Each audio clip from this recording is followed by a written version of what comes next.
Hello అండి.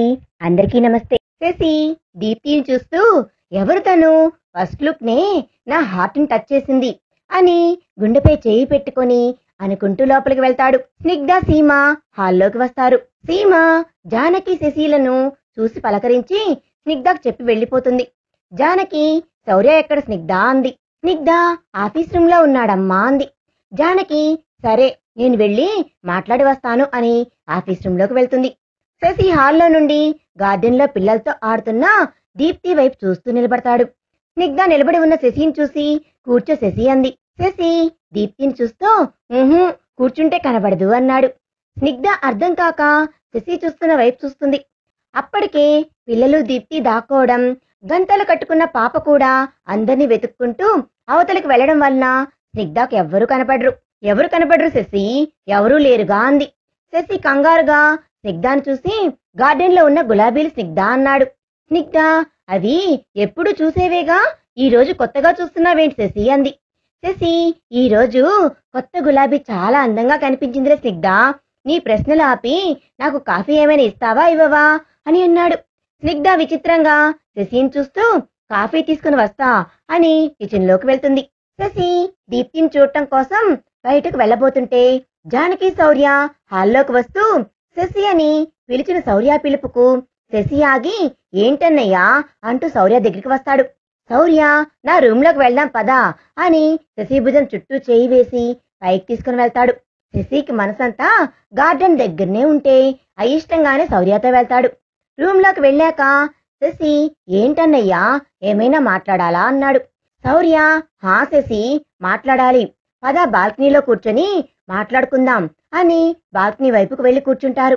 ఎదురుగ్గా కింద garden లో దీప్తి కనబడేసరికి శశి అటే చూస్తూ ఉంటాడు. శౌర్య శశి అంటూ శశిని చూసి తన చూపు గార్డెన్ వైపు ఉండటంతో ఏంటి శశి అటే చూస్తున్నావు అని వెనుతిరగబోతుంటే శశి ఏం లేదన్నయ్యా, కింద గార్డెన్ లో పిల్లలు ఆడుకుంటుంటే చూస్తున్నా అంతే అని మనసులో తను నన్ను బాగా డిస్టర్బ్ చేసింది, ఇక్కడే కూర్చుంటే అన్నయ్య చెప్పే మ్యాటర్ వినలేను అనుకొని దీప్తి కనపడకుండా చైర్ కాస్త సైడ్కి జరిపి కూర్చొని హా ఇప్పుడు చెప్పండి అన్నయ్య అన్నాడు. శౌర్య శశి ఏంటి చాలా అన్కంఫర్ట్ గా ఫీల్ అవుతున్నావు, ఎనీ ప్రాబ్లం అని అన్నాడు. శశి ఏం ప్రాబ్లం లేదన్నయ్య, మీరు చెప్పండి ఏంటి విషయం అన్నాడు. శౌర్య లోకేష్ గురించి చెప్పి శౌర్య అనుమానం గురించి చెప్తాడు. శశి ఆలోచిస్తూ ఫోన్ తీసుకొని ఇద్దరు ముగ్గురికి కాల్ చేసి కాసేపు మాట్లాడి కట్ చేసి మీ అనుమానం నిజమే అన్నయ్యా, వాడి క్లాస్మేట్ శివాతో బెట్ కట్టున్నాడంట, మన స్నిగ్ధాన్ని వాడు ప్రేమలో పడేస్తాను అని, ఈ కపుల్ డాన్స్ ఐడియా కూడా వాడిదేనట అన్నాడు. శౌర్య కోపంగా పిడికిలు బిగిస్తాడు.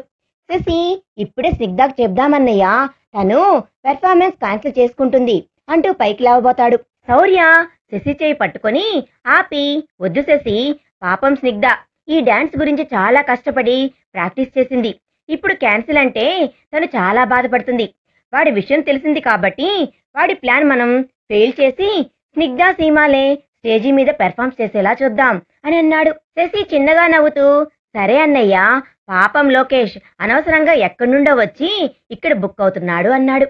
శౌర్య స్మైల్ ఇస్తాడు. శశి తల తిప్పి గార్డెన్ వైపు చూస్తాడు, కానీ అక్కడ ఎవ్వరూ ఉండరు. డల్ గా ఇటు తిరిగేస్తాడు. శశి శౌర్యాలు నార్మల్ గా మాట్లాడుకుంటూ ఉంటారు. స్నిగ్ధ కాఫీ కలిపి తీసుకుని వస్తుంది. సోఫాలో జానకి ప్రభావతి మాట్లాడుకుంటూ ఉంటారు. స్నిగ్ధ కాఫీ ఇస్తూ నేను పరిచయం చేయకుండానే ఇద్దరు ఫ్రెండ్స్ అయిపోయారే అంది. ప్రభావతి జానకి ఇద్దరు ఒకరినొకరు చూసుకొని నవ్వుతూ కాఫీ తీసుకుని తాగుతుంటారు. స్నిగ్ధ శశి ఎక్కడా అని అంది. జానకి శౌర్య రూమ్ తీసుకెళ్లాడు. స్నిగ్ధ డల్ గా అబ్బా ఇప్పుడు మళ్ళీ స్టెప్స్ ఎక్కాలా అని అంటుంటే దీప్తి లోపలికి వస్తుంటే ప్రభావతి దీప్తి చేతికి ఇవ్వు స్నిగ్ధ, తన రూమ్ కి పైకే కదా వెళ్తుంది అని అంది. స్నిగ్ధ తీసుకుని వెళ్తావా దీప్తి అంది. దీప్తి ఇవ్వక్క తీసుకెళ్తాను అంది. స్నిగ్ధ 2 కాఫీ కప్పులతో ట్రే ఇస్తుంది. దీప్తి 2 కప్పులు చూసి ఏంటక్క నాకు వద్దు కాఫీ అంది. స్నిగ్ధ నవ్వి నీకు కాదులే తన ఫ్రెండ్ కూడా ఉన్నాడు అని అంది. దీప్తి నవ్వి కాఫీ తీసుకుని పైకి వెళ్తుంది. శౌర్య రూమ్ లో బాల్కనీలో ఉండటంతో నేరుగా బాల్కనీ దగ్గరికి వెళ్తుంది. శౌర్యతో మాట్లాడుతున్న శశి దీప్తి కాఫీ తాగడం చూసి హ్యాపీగా తన్నే చూస్తూ ఉంటాడు. దీప్తి శౌర్య కాఫీ ఇస్తుంది.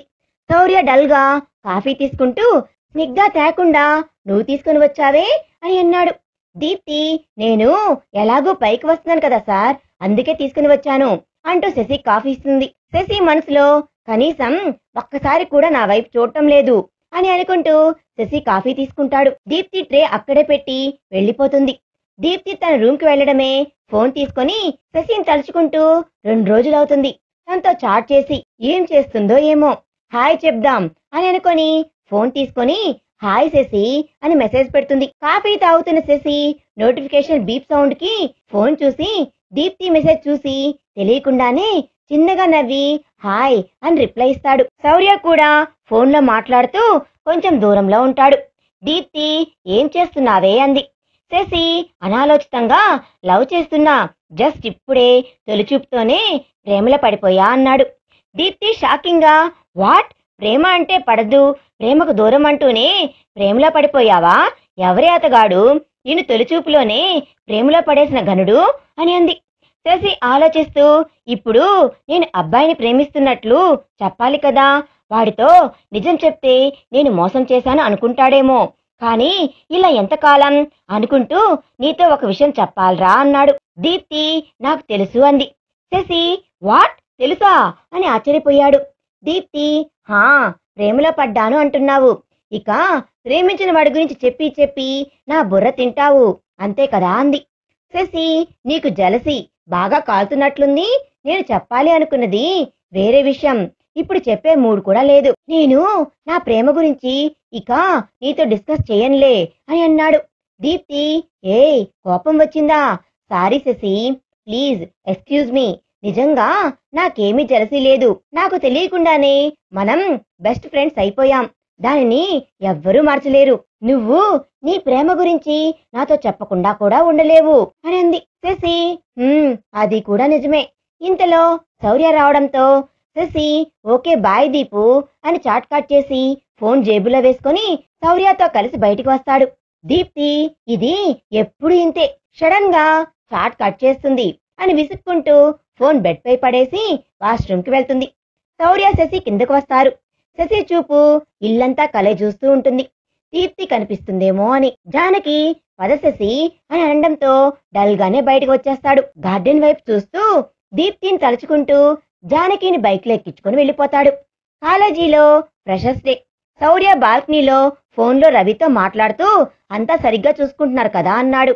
రవి, హా, అంతా ఓకే, మేమిక్కడే ఉన్నాం, ఆ లోకేష్ గారిని ఓ కంట కనిపెడుతూనే ఉన్నాం, ఎప్పుడెప్పుడు వాడిని కొట్టే సమయం వస్తుందా అని ఎదురు చూస్తున్నాం సార్, లేకపోతే మన స్నిగ్ధ మేడం జోలికే వస్తాడా అని అన్నాడు రవి. శౌర్య నవ్వి, సరే జాగ్రత్త, వాడికి అనుమానం రాకూడదు అని ఫోన్ కట్ చేసి లోపలికి వచ్చి లోపల మిర్రర్ దగ్గర నిలబడి రెడీ అవుతున్న స్నిగ్ధను అలాగే చూస్తూ ఉండిపోతాడు. Snigdha white and yellow combination lehenga, frill blouse తో, yellow choli, white and yellow cross lines sharing తో చున్నీని సింగిల్ పొరతో ఒక సైడ్ కి పిన్ పెడుతుంది. హెయిర్స్ రింగులు చుట్టి వదిలి ఉంటుంది. లైట్ గా సింపుల్ మేకప్ లో తక్కువ జ్యువెలరీతో చాలా అందంగా ఉంటుంది. లెహంగాకి చోలీకి మధ్య సన్నటి నడుము కనిపిస్తూ ఉంటే శౌర్య చూపు తిప్పుకోలేక వెళ్ళి తనని హత్తుకోవాలి అన్న కోరికను బలవంతంగా ఆపుకొని స్నిగ్ధ దగ్గరికి వెళ్తాడు. స్నిగ్ధ శౌర్య వైపు తిరిగి ఎలా ఉన్నాను బావా అంది. శౌర్య స్నిగ్ధ దగ్గరికి వెళ్లి ఆకాశంలో తార దిగి నేల మీదకి వచ్చిందా అనిపించేలా ఉన్నావే అంటూ తన దగ్గరికి వస్తాడు. స్నిగ్ధకు హార్ట్ బీట్ పెరుగుతుంటే టెన్షన్ గా శౌర్యాన్ని చూస్తూ వణుకుతున్న గొంతుతో ఏంటి బావా అని అంటుంది. శౌర్య స్నిగ్ధ చున్నీని తీసి తల మీద వేసి తననే చూస్తూ చిన్ పట్టుకొని ఫేస్ కొంచెం పక్కకు పెట్టి ఇలానే ఉండు, స్టిల్ బాగుంది, ఫోటో తీస్తా అన్నాడు. స్నిగ్ధ డల్ గా స్టిల్ కోసమా అని అనుకొని టైం అవుతుంది బావా, వెళ్దాం పద, సీమా కూడా కింద వెయిట్ చేస్తుంది అంది. శౌర్య సరే పద అని కిందకు వెళ్తారు. కింద సీమా దీప్తి వెయిట్ చేస్తూ ఉంటారు. సీమా అప్సరసలాగా ఉన్నావే అని అంది. స్నిగ్ధ స్మైల్ ఇచ్చి వెళ్దామా అంది. నలుగురు కారులో కాలేజీకి బయలుదేరతారు. కాలేజీలో ఫంక్షన్ హాల్ అంతా బెలూన్స్ తో డెకరేషన్ చేసి స్టూడెంట్స్ తో కోలాహలంగా ఉంది. ఒక్కొక్కరుగా వస్తూ ఉన్నారు. ఆడపిల్లలు అందంగా ముస్తాబయ్యి అక్కడక్కడ సెల్ఫీలు తీసుకుంటూ ఉన్నారు. అబ్బాయిలు వాళ్ళకు సైట్ కొడుతూ వాళ్ళ చుట్టూ తిరుగుతూ షోలు చేస్తున్నారు. స్నిగ్ధ శౌర్య దీప్తి సీమాలు కాలేజీకి వస్తారు. వీళ్ళు రావడం దూరం నుండి లోకేష్ ఫ్రెండ్స్ చూసి తనకు చెప్పడంతో ఫాస్ట్ గా వీళ్ళ దగ్గరికి వస్తుంటాడు. దూరం నుంచి లోకేష్ చూపు స్నిగ్ధ మీదే పడుతుంది. అబ్బా, ఎంత అందంగా ఉన్నావే! ఈ అందమంతా నా చేతుల్లో ఎప్పుడు నలిగిపోతుందో కదా. నా ప్రోగ్రాం స్టార్ట్ అయ్యేదాకా నిన్ను తాక్కుండా వెయిట్ చేయాలంటే చాలా కష్టపడాలి అని మనసులో అనుకుంటూ వస్తున్న లోకేష్ ని శౌర్య కోపంగా చూస్తుంటాడు. లోకేష్ స్నిగ్ధ తినేసేలా చూస్తుండటం చూసి కోపంగా పిడికిళ్ళు బిగించుకొని కంట్రోల్ చేసుకుంటాడు. లోకేష్ దగ్గరికి వచ్చి స్నిగ్ధకి షేక్ హ్యాండ్ ఇస్తూ హాయ్ స్నిగ్ధ అన్నాడు. సీమ ఈ రోజు నీ పనైపోయింది లేరా అనుకుంటూ లోకేష్ ని చూస్తుంది. స్నిగ్ధ హాయ్ అని ఫేస్ పక్కకు తిప్పేస్తుంది. శౌర్య గర్వంగా స్నిగ్ధాన్ని చూస్తుంటాడు. లోకేష్ కు అవమానంగా అనిపించి మళ్ళీ మనసులో ఇంకెంతసేపులే, కొన్ని గంటలే అని అనుకుంటూ వాళ్లతోనే వచ్చి ఈ వరుసలో కూర్చొని స్నిగ్ధ అంటాడు. స్నిగ్ధ నో థ్యాంక్స్ అని వేరే వైపు సీట్ దగ్గరికి వెళ్లి కూర్చుంటుంది. శౌర్య, స్నిగ్ధ, సీమా, దీప్తి వరుసగా కూర్చుంటారు. లోకేష్ స్నిగ్ధాన్ని చూస్తూ ఏం ఊరిస్తున్నావే అనుకుంటూ వెళ్లిపోతాడు. కాసేపటికి ప్రోగ్రాం స్టార్ట్ అయ్యి ఇన్స్పిరేషన్ స్పీచ్ ఇస్తూ ఉంటారు ఒక్కొక్కరుగా. స్నిగ్ధ శౌర్యకు వాళ్ళ గురించి చెప్తూ ఉంటుంది. శశి వస్తాడు. శశి కాలేజీ సీనియర్ అవడంతో స్టూడెంట్స్ అంతా గోలగా శశిని చుట్టుముడతారు. కొంతమంది స్టూడెంట్స్ అయితే సార్ మీరు పాట బాగా పాడతారు అని చెప్తూ ఉంటారు, ఫస్ట్ మీ పాటతో స్టార్ట్ చేయండి అని రిక్వెస్ట్ చేయడంతో శశి ఓకే అని డయాస్ పైకి వెళ్లి మైక్ తీసుకుని ఎదురుగా కూర్చొని ఉన్న శౌర్య స్నిగ్ధాలను చూసి నవ్వి పలకరించి పక్కనే ఉన్న దీప్తిని చూస్తాడు. శశి దీప్తినే చూస్తూ పాట అందుకుంటాడు. నిలువది మది నిలువది తిరి సొగసును చూసి అని పాట అందుకుంటాడు. శశి చూపు దీప్తికి గుండెల్లో అలజడిగా అనిపించి ఇబ్బందిగా శశిని చూస్తూ ఉంటుంది. అలా నువ్వు చూస్తే చాలు వెళుతూ వెళుతూ వెనుతిరిగి అని అంటుంటాడు దీప్తి వైపు చూపుడు వేలును చూపి గుండెలపైన పెట్టుకుంటూ. దీప్తి శశిని చూస్తూ ఇదేంటి తను నా కోసమే పాడుతున్నట్లు నా వైపే చూస్తూ పాడుతున్నాడు, నా భ్రమనా అని అనుకుంటుంది. మళ్ళీ పాట అందుకుంటాడు శశి. శశి దీప్తి వైపు చేయి చాపుతూ పాడుతూ ఉంటాడు. దీప్తి గుండె వేగంగా కొట్టుకుంటుంటే శశిని చూస్తూ ఉంటుంది. కొంత మిగిలిపోయేంత అందం నీది అంటూ చేతిని దీప్తి వైపు చూపిస్తూ పాడుతుంటాడు. పాట పూర్తి చేయడమే హాలంతా చప్పట్లతో మార్మోగుతుంది. శశి కాస్త వంగి అందరికీ అభివందనం చేసి డయాస్ దిగి నేరుగా దీప్తి వైపు వస్తాడు. దీప్తి టెన్షన్ గా శశిని చూస్తూ ఉంటుంది. శశి దగ్గరకు వచ్చే లోపలే శౌర్య, స్నిగ్ధ లేచి శశి దగ్గరికి వెళ్లి శశిని హగ్ చేసుకొని సూపర్ గా పాడావు శశి, నువ్వింత సింగర్వి అని తెలియదు నాకు అని అన్నారు. శశి నవ్వి థ్యాంక్స్ అన్నయ్యా అని అన్నాడు. స్నిగ్ధ నవ్వి సూపర్ గా పాడావు శశి అంది. శశి నవ్వుతూ కాస్త దూరంలో కూర్చున్న దీప్తిని చూస్తూ ఉంటాడు. దీప్తి మనసులో సార్ వాళ్లకు బాగా పరిచయం ఉన్నట్లుంది, అందుకే ఇటువైపు చూస్తూ పాడినట్లున్నారు అనుకుంటుంది. ముగ్గురు దీప్తి దగ్గరికి వస్తారు. సీమ సూపర్ గా పాడారు సార్ అని అంటుంది. శశి నవ్వి థ్యాంక్స్ సీమా అని దీప్తి వైపు చూసి మీకు నచ్చలేదా నా పాట? కాంప్లిమెంట్నే కాదు, నచ్చకపోతే కూడా చెప్పవచ్చు, నేనేమి అనుకోను అన్నాడు. దీప్తి నచ్చకపోవడానికి ఏమీ లేదు, చాలా బాగా పాడారు, మీరెవరో నాకు తెలియదు కదా, అందుకనే కాంప్లిమెంట్ ఇవ్వలేదు అని అంది. శశి స్నిగ్ధ వైపు చూసి ఏంటి స్నిగ్ధ, మీ ఫ్రెండ్కు నన్ను పరిచయం చేయాలి కదా, చూడు నేనెవరో తెలియదు అని నా పాటకు కాంప్లిమెంట్ కూడా ఇవ్వలేదు అని అన్నాడు. స్నిగ్ధ నవ్వి తను చెప్పేంతలో మైక్ లో వీళ్ళను ఉద్దేశించి please all of the sit down అని వినిపించడంతో అందరూ వెళ్లి కూర్చుంటారు. ఒక్కొక్కరుగా డయాస్ పైకి వెళ్లి పర్ఫార్మ్స్ చేస్తూ ఉంటారు. రవి రావడంతో శౌర్య శశిని తీసుకుని రవి దగ్గరకు వెళ్తారు. ముగ్గురు మాట్లాడుకుంటూ ఉంటారు. శౌర్య వాళ్ళతో మాట్లాడుతూనే స్నిగ్ధను గమనిస్తూ ఉంటాడు. స్టేజ్ పైన పవన్ పాట చిట్టి నడుమునే చూస్తున్నా అని పాటకి ఒక జంట డాన్స్ వేస్తూ ఉంటారు. మైక్ లో పాట చిట్టి నడుమునే చూస్తున్నా చిత్రహింసలే చేస్తున్నా అని అందరూ డయాస్ పై చూస్తుంటే శౌర్యకు తనకు తెలియకుండానే తన చూపు స్నిగ్ధ నడుము పైన పడుతుంది. అక్కడి నుండి చూపు తిప్పుకోలేక అలానే చూస్తూ ఉంటాడు. స్నిగ్ధకు టెన్షన్ గా అనిపించి చూస్తూ ఉంటుంది. అది గమనించి శౌర్య తన చూపు తిప్పుకొని పక్కకు తిప్పుకుంటాడు. స్నిగ్ధ టెన్షన్ చూసి సీమ ఏమైందే అంది. స్నిగ్ధ తడబాటుగా ఏమీ లేదు, మన ప్రోగ్రాం కూడా దగ్గరికి వస్తుంది, కొంచెం టెన్షన్ గా ఉంది అంది. టెన్షన్ ఎందుకే అని అంది. బాగా పెర్ఫామ్ చేయగలుగుతామా మనము అని. అని అంది. సీమ ఎందుకు చేయలేము? ఓ మనిద్దరము లేడీస్ కదా, ఎలా ఫీలింగ్స్ పెట్టాలన్నానా అని అంది. స్నిగ్ధ అని అంది. సీమ అందుకే కదా నీకు కళ్ళకు గంతలు కట్టేది, నీతో డాన్స్ వేసేది నేనని మర్చిపో. నీకు మనసుకు నచ్చిన వాడిని ఊహించుకో, ఆటోమేటిక్ గా ఫీలింగ్స్ వస్తాయి, ప్రాబ్లం సాల్వ్ అని అంది. స్నిగ్ధ మనసుకు నచ్చినవాడా? నాకు మా బావ తప్ప ఇంకెవ్వరు నచ్చరు అంది.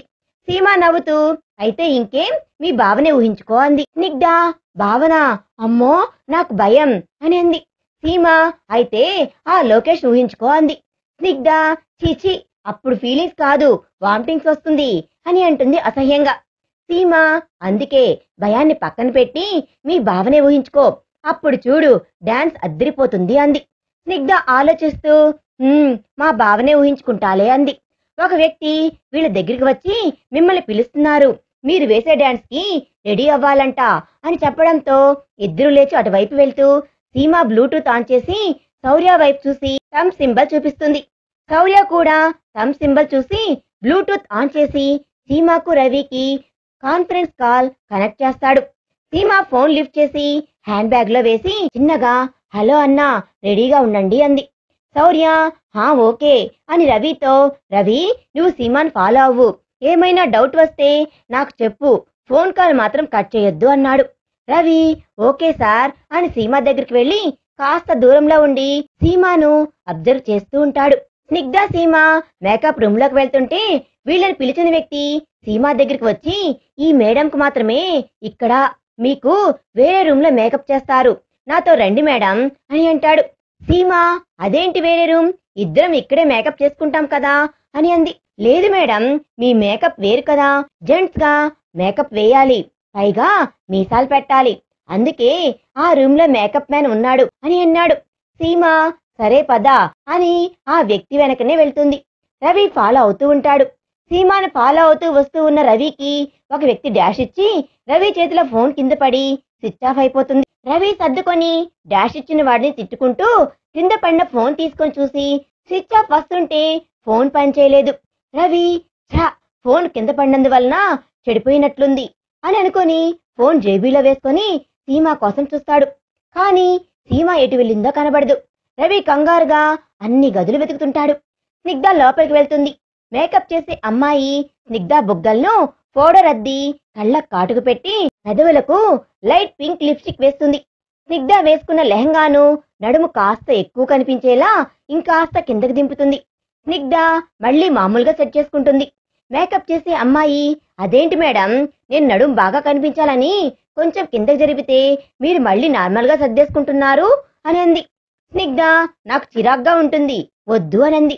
మేడం కానీ చాలా బాగుంటుంది అంది. స్నిగ్ధ వద్దు, నాకు ఇలా అయితేనే బాగుంటుంది, లేదు నువ్వు ఎక్కువ ఫోర్స్ చేస్తే నేను అస్సలు డాన్స్ ని వేయను అని అంది.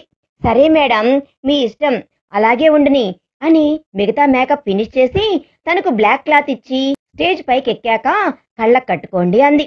స్నిగ్ధ థ్యాంక్స్ అంటూ నవ్వుతుంది. సీమ గదిలోకి వెళ్లడమే ఆ గది తలుపు మూతపడిపోతుంది. ఆ గదిలో ఎవ్వరూ ఉండరు. గదంతా చీకటిగా ఉంటుంది. సీమకు టెన్షన్ పెరిగి కంగారుగా చుట్టూ చూస్తూ అన్నా అన్నా అని గట్టిగా పిలుస్తుంది.